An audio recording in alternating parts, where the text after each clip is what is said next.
Good morning, everybody. It's me, Autumn, with Southern Sky Beauty. It's been a hot minute since we've made a video, but we're gonna do it. So today we are going to be making a whipped soap base. Some people call it foaming bath butter or foaming bath whip. Whatever you want to call it, we're gonna make it. So this is a recipe that you can find off of makeyourown.buzz. And I've never used this recipe before, I've never tried it, but it appealed to me because it has less ingredients than what I would typically make my foaming bath whip with. So just a couple items you might need to make your bath butter. Get a big spatula, just a cup for scooping ingredients, a thermometer or temperature gauge, have some alcohol on standby if you need it, a stick blender, and a respirator. These may be in very short supply because coronavirus is still a thing, but I highly recommend using one of these, especially when you're working with fine powders and stuff that could puff up and really irritate your lungs. We're also going to need a large pot to put all of our ingredients in, and let's go over the ingredients. We're going to need distilled water, glycerin, cocoa bee, Wholesale Supplies Plus calls it bubble up, SCI powder, and stearic acid. So let's get started.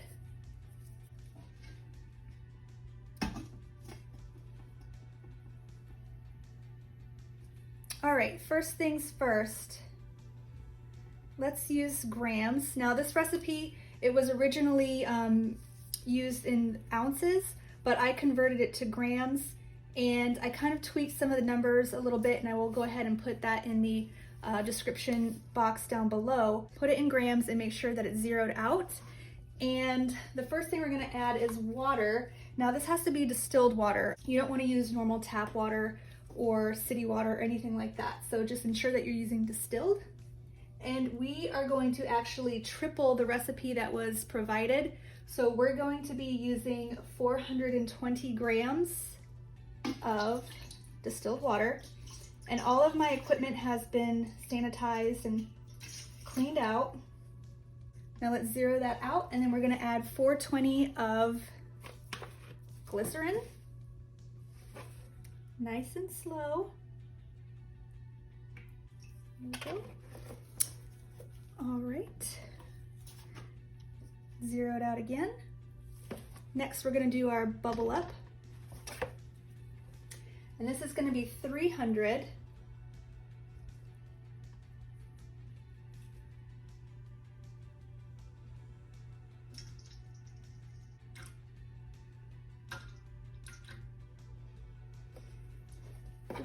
Of that. Now I'm gonna go ahead and put my mask on and quit talking because this is the time where we're going to add in our SCI powder. And for this amount of ingredients, we are going to be using 720.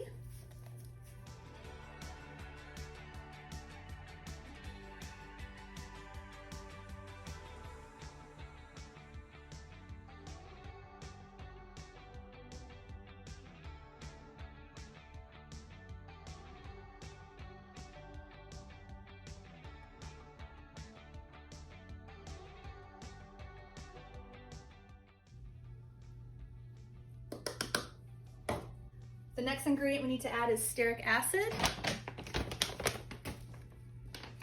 And we're going to be adding 84 grams of this.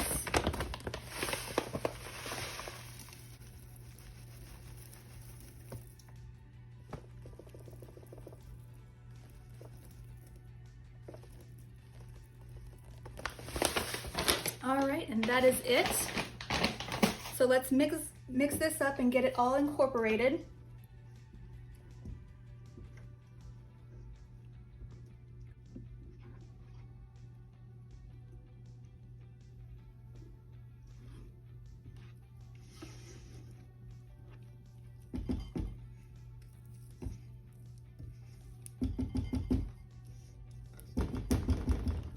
All right, so you can see it's all incorporated, and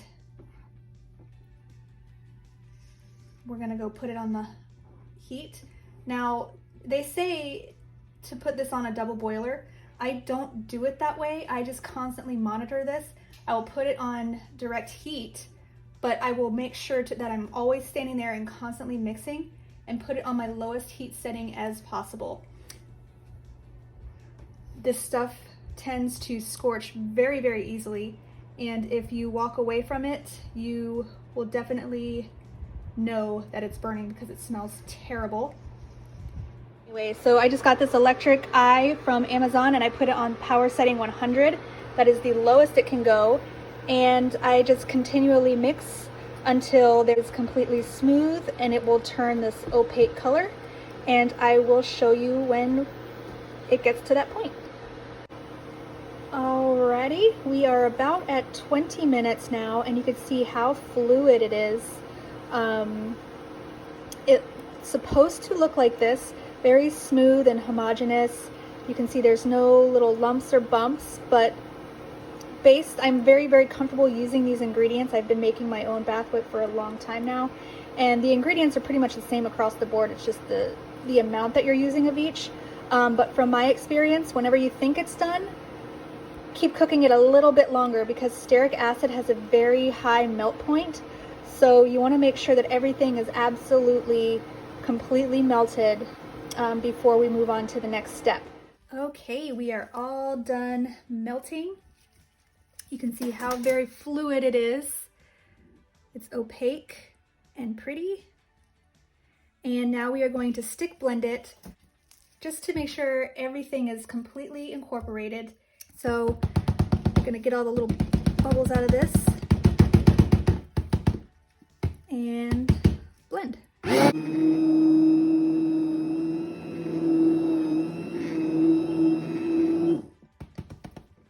Now I need to check the temperature of this as well because we still have to add our preservative, and you can either use Germaben Plus or Optiphen ND, but I think I'm going to just use Germaben today.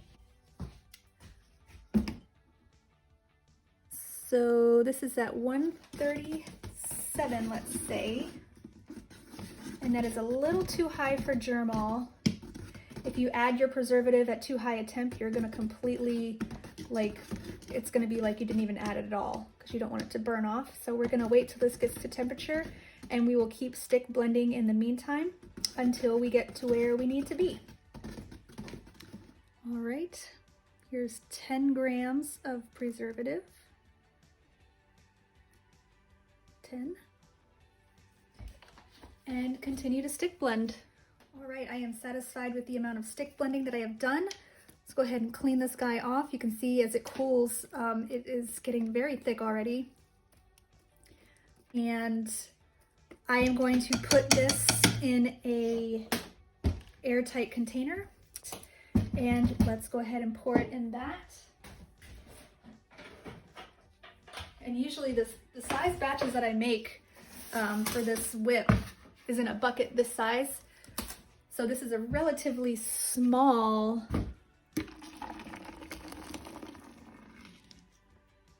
amount that I'm making, but that is because we are doing a trial run of this. Again, this was a tripled recipe. If you don't want to do that, just carry on with the recipe as you normally would with their amounts that they provided. But I have a lot of stuff to make. And let's get all of this out of here. And you can already see how thick this has gotten. It's still very warm to the touch, so I'm really pleased with this consistency so far. And we will come back when it has completely set up and cooled off. Leave this bucket uncovered while it cools. And see you in a little bit. All right, guys, we are back. It is the next morning after we have made our foaming bath whip, and we are going to go over the texture and consistency together. If you remember, I have never made this recipe before, but I am actually pretty stoked. I think it's gonna be great. So it's all set up. We're gonna start weighing out our ingredients so we can go ahead and whip it up and you guys can really get a good feel for the texture and what it looks like, and let's get to it. So I have already pre-melted some cocoa butter. I like to add a little bit of oils to my foaming bath whip. I think it just gives it a little something extra. You can use shea butter, you can use any liquid oil you like. I prefer cocoa butter. And I also like to add my pigments right to the oils and fragrance. That way you get if there's any little lumps or bumps, you can make sure to get those all worked out beforehand and not end up with chunks of color in your final product. And we're gonna go ahead and add fragrance oil as well. And I think let's do some Fruity Loops. Everyone loves that, right? Now this fragrance oil, I'm using at a rate of 2%. You can use anywhere between 2 and 3. That's just my preference. I think it gives it enough fragrance that you can still smell it and it lingers. And you have to remember too that any liquids that you're adding to this whip is gonna make it thinner. So depending on your consistency that you're aiming for, it's totally up to you. All right, and we're gonna go big. So we're gonna do 25 ounces of this. And let me see if I can move this out of the way so we can kind of look at this texture together. Let's get a scooper.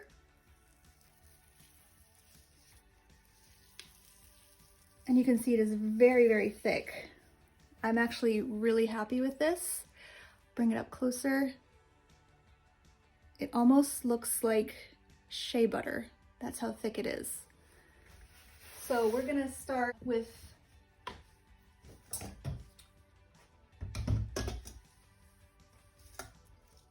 $25 ounces of this and see how this whips up. Oh, this is so nice.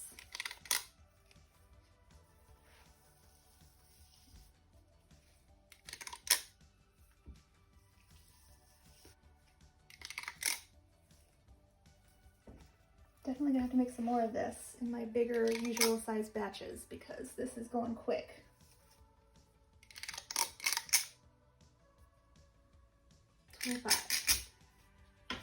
All right, let's get to whipping this. All right, so I brought my mixer over and we are going to whip this up. So, very excited to see this texture, and I'll adjust the noise so it doesn't blast you out. But, all right, here we go.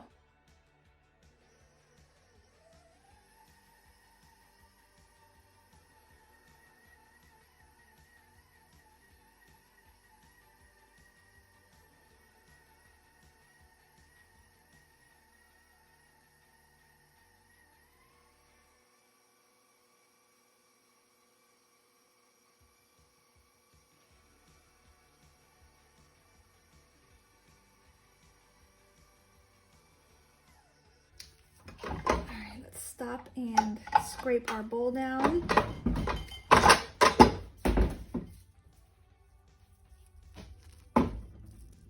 Ooh, this is really pretty. Look how thick. All right, scrape this bowl down. Let's keep on whipping it. All right, let's see. Now, with this base, you can also make this into foaming sugar scrub. So you could add sugar to this. You could add, oh gosh, this is so nice, guys. Let me scoot this out of the way more. You could add sugars, salts, jojoba beads, anything you wanted really, and make this any sort of foaming scrub. You could leave it just like this, which is what I'm going to do, and make it a whipped soap. But I'm really, really loving this consistency. Now I'm gonna get all of this prepped and let's pipe it into jars and see how well the piping factor holds up. And let's see what we got. It does feel a little bit thick to me right now, so maybe next time I will add a little bit more oils or fragrance, but let's see.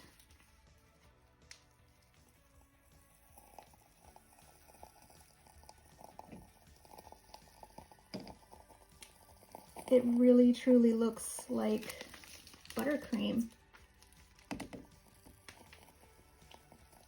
It's definitely very airy.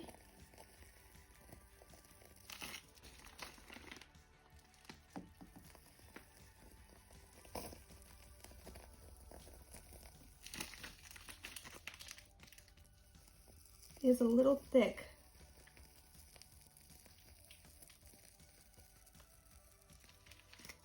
But it's really, really nice, guys.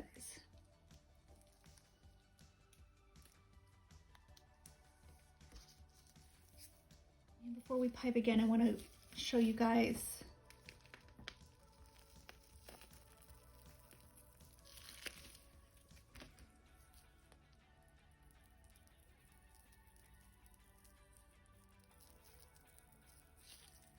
it's really nice. Very thick.